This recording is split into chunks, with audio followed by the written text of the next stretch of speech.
ಎಲ್ಲರಿಗೂ ನಮಸ್ಕಾರ. ಇಂದಿನ ನಮ್ಮ ಚರ್ಚೆಗೆ ಸ್ವಾಗತ. ನಮಸ್ಕಾರ. ನಾವು ಇನ್ನು ಕರ್ನಾಟಕದ ಇತಿಹಾಸದಲ್ಲಿ ನಡೆದ ಒಂದು ಹಲಗಲಿ ಬೇಡರ ಪ್ರತಿರೋಧ, ಬ್ರಿಟಿಷರ ವಿರುದ್ಧ. ಹೌದು, ಹಲಗಲಿ ಬಂಡಾಯ ಅಂತಾನೂ ಕರೀತಾರೆ. ಹೌದು, 1857ರಲ್ಲಿ ಬ್ರಿಟಿಷರು ಒಂದು ಕಾನೂನು ತಂದ್ರು ನೋಡಿ, ಶಸ್ತ್ರಾಸ್ತ್ರ ನಿಷೇಧ ಕಾಯ್ದೆ ಅಂತ. ಡಿಸ್ಆರ್ಮಮೆಂಟ್ ಆಕ್ಟ್. ಅದನ್ನ ಈ ಬೇಡರ ಸಮುದಾಯ ಹೇಗೆ ಎದುರಿಸಿತು, ಆಮೇಲೆ ಏನಾಯ್ತು ಅಂತ ಸ್ವಲ್ಪ ಆಳವಾಗಿ ನೋಡೋಣ. ಸರಿ, ಅಂದ್ರೆ ಇದರ ಹಿಂದಿನ ಕಾರಣಗಳೇನು, ಅದರ ಸ್ವರೂಪ ಹೇಗಿತ್ತು ಅಂತ ಅರ್ಥ ಮಾಡ್ಕೊಳ್ಳೋ ಪ್ರಯತ್ನ. ಹೌದು, ಇದರ ಮುಖ್ಯ ವಿಷಯವೇ 1857ರ ಬ್ರಿಟಿಷ್ ಶಸ್ತ್ರಾಸ್ತ್ರ ನಿಷೇಧ ಕಾಯ್ದೆ.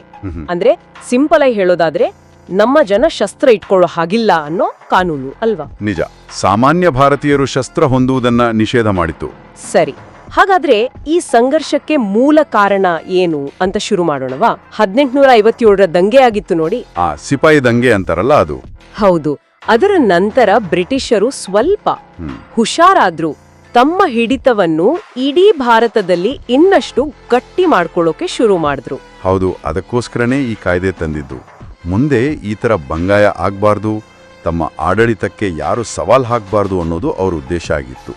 ಆದ್ರೆ ಈ ಕಾನೂನು ಹಲಗಲಿ ಬೇಡರ್ಗೆ ಯಾಕೆ ಇಷ್ಟು ದೊಡ್ಡ ವಿಷಯ ಆಯ್ತು, ಬೇರೆ ಯಾರಿಗೂ ಆಗದಷ್ಟು? ಒಳ್ಳೆ ಪ್ರಶ್ನೆ. ಬ್ರಿಟಿಷರ ದೃಷ್ಟಿಯಿಂದ ನೋಡಿದ್ರೆ ಇದು ಅವರ ಸಾಮ್ರಾಜ್ಯದ ಭದ್ರತೆಗೆ ಬೇಕಿತ್ತು. ಭಾರತೀಯರ ಕೈಲಿ ಶಸ್ತ್ರ ಇದ್ರೆ ಡೇಂಜರ್ ಅಂತ ಅವ್ರಿಗೆ ಅನ್ಸಿತ್ತು ಆಕ್ಚುಲಿ, 1857ರ ಅನುಭವದಿಂದ. ಸರಿ, ಆದ್ರೆ ಈ ಕಾನೂನು ಏನಾಯ್ತು ಅಂದ್ರೆ ಹಲಗಲಿ ಬೇಡರ ಜೀವನದ ರೀತಿಗೆನೆ ಅದು ಹೊಡೆತ ಕೊಡ್ತು. ಹೌದು, ಯಾಕಂದ್ರೆ ಅವರು ಮೂಲತಃ ಬೇಟೆಗಾರ ಸಮುದಾಯ ಅಲ್ವಾ? ನಿಖರವಾಗಿ. ಹಾಗಾಗಿ ಶಸ್ತ್ರಗಳು ಅವರಿಗೆ ಬರೀ ರಕ್ಷಣೆಗೋಸ್ಕರ ಅಲ್ಲ, ಅವರ ಜೀವನೋಪಾಯಕ್ಕೆ ಅಂದ್ರೆ ಬೇಟೆಗೆನೆ ಬೇಕಾಗಿತ್ತು. ಹೌದು, ಅಷ್ಟೇ ಅಲ್ಲ, ಶಸ್ತ್ರ ಇಟ್ಕೊಳ್ಳೋದು ಅವರ ಒಂದು ಸಾಮಾಜಿಕ ಪ್ರತಿಷ್ಠೆ, ಅವರ ಸಂಸ್ಕೃತಿಯ ಭಾಗ. ಅವರ ಒಂದು ಶೌರ್ಯದ ಪರಂಪರೆ ಅಂತಾರಲ್ಲ, ಆ ಥರ. ಖಂಡಿತ. ಅದನ್ನ ಬಿಟ್ಕೊಡಿ ಎಂದಾಗ ಅದು ಕೇವಲ ಒಂದು ವಸ್ತುವನ್ನ ಕೇಳಿದ ಹಾಗೆ ಆಗ್ಲಿಲ್ಲ, ಅವರ ಅಸ್ಮಿತೆಯನ್ನೇ ಪ್ರಶ್ನೆ ಮಾಡಿದ ಹಾಗಾಯ್ತು. ಓ, ಹಾಗಾಗಿ ಅದು ಬರೀ ಕಾನೂನಿನ ವಿಷಯ ಆಗಿರ್ಲಿಲ್ಲ ಅವರಿಗೆ. ಖಂಡಿತ ಅಲ್ಲ, ಅದು ಅವರ ಘನತೆ, ಅವರ ಪರಂಪರೆ, ಅವರ ಸ್ವಾಯತ್ತತೆಯ ಪ್ರಶ್ನೆ ಆಗಿತ್ತು. ಅದಕ್ಕೆ ಅವರಷ್ಟು ತೀಕ್ಷ್ಣವಾಗಿ ಪ್ರತಿಕ್ರಿಯಿಸಿತು. ಹಾಗಾದರೆ ಅವರ ಪ್ರತಿಕ್ರಿಯೆ ಹೇಗಿತ್ತು? ದಾಖಲೆಗಳ ಪ್ರಕಾರ ಅವರ ಸ್ಪಷ್ಟವಾಗಿ ಇಲ್ಲ, ನಾವು ಕೊಡಲ್ಲ ಅನ್ಬಿಟ್ರು ಅಲ್ವಾ? ಹೌದು. ಪೂಜಾರಿ ಹನುಮ, ಬಾಳ್ಯ, ಜಡೆಗ್ಯ, ರಾಮ್ಯ ಇವರೆಲ್ಲ ನಾಯಕರಾಗಿದ್ರು. ಅವರ ನೇತೃತ್ವದಲ್ಲಿ ತಮ್ಮ ಹತ್ತಿರ ಇದ್ದ ಸಾಂಪ್ರದಾಯಿಕ ಆಯುಧಗಳನ್ನ ಬ್ರಿಟಿಷ್ ಅಧಿಕಾರಿಗಳಿಗೆ ಕೊಡಕ್ಕೆ ಸ್ಪಷ್ಟವಾಗಿ ನಿರಾಕರಿಸಿದ್ರು. ಅದು ಕೇವಲ ಒಂದು ಮಾತುಕತೆಯಾಗಿರ್ಲಿಲ್ಲ ಅನ್ಸುತ್ತೆ, ಒಂದು ದೃಢ ನಿರ್ಧಾರವಾಗಿತ್ತು. ಹೌದು, ತಮ್ಮ ಸಂಪ್ರದಾಯ, ತಮ್ಮ ಹಕ್ಕನ್ನ ಉಳಿಸ್ಕೊಳ್ಳಕ್ಕೆ ನಿಂತರು ಅವರು. ಆ ದೊಡ್ಡ ಬ್ರಿಟಿಷ್ ಶಕ್ತಿ ಎದುರು ಒಂದು ಸಣ್ಣ ಸಮುದಾಯ ಹೀಗೆ ನಿಲ್ಲೋದಿದೆಯಲ್ಲ, ಅದಕ್ಕೆ ಧೈರ್ಯ ಬೇಕು. ಖಂಡಿತ, ಆ ಸಾಮಾನ್ಯ ಧೈರ್ಯ. ಇದು ಬರೀ ಶಸ್ತ್ರ ಉಳಿಸ್ಕೊಳ್ಳೋ ಹೋರಾಟ ಆಗಿರ್ಲಿಲ್ಲ. ಮೂಲದಲ್ಲಿ ಹೇಳಿದ ಹಾಗೆ ಅದು ಅವರ ಪರಾಕ್ರಮ, ಅವರ ಶೌರ್ಯದ ಪ್ರದರ್ಶನ ಕೂಡ ಆಗಿತ್ತು. ಸ್ಥಳೀಯ ಮಟ್ಟದಲ್ಲಿ ಬ್ರಿಟಿಷರ ವಿರುದ್ಧ ನಡೆದ ಇಂತಹ ಅನೇಕ ಪ್ರತಿರೋಧಗಳ ಬಗ್ಗೆ ಇದು ನಮಗೆ ಏನು ಹೇಳುತ್ತೆ? ಇದು ತೋರಿಸೋದೇನೆಂದ್ರೆ, ಪ್ರತಿರೋಧ ಅನ್ನೋದು ಯಾವಾಗಲೂ ದೊಡ್ಡ ದೊಡ್ಡ ರಾಜರು, ಸೈನ್ಯಗಳಿಂದಲೇ ಬರಬೇಕು ಅಂತಿಲ್ಲ. ಸಾಮಾನ್ಯ ಜನರು ತಮ್ಮ ಅಸ್ತಿತ್ವಕ್ಕಾಗಿ, ತಮ್ಮ ಸಂಸ್ಕೃತಿಗಾಗಿ ಹೋರಾಡುವಾಗಲೂ ಅದು ಹುಟ್ಕೊಳ್ಳುತ್ತೆ. ಹಲ್ಗಲಿ ಒಂದು ಉತ್ತಮ ಉದಾಹರಣೆ ಅದಕ್ಕೆ.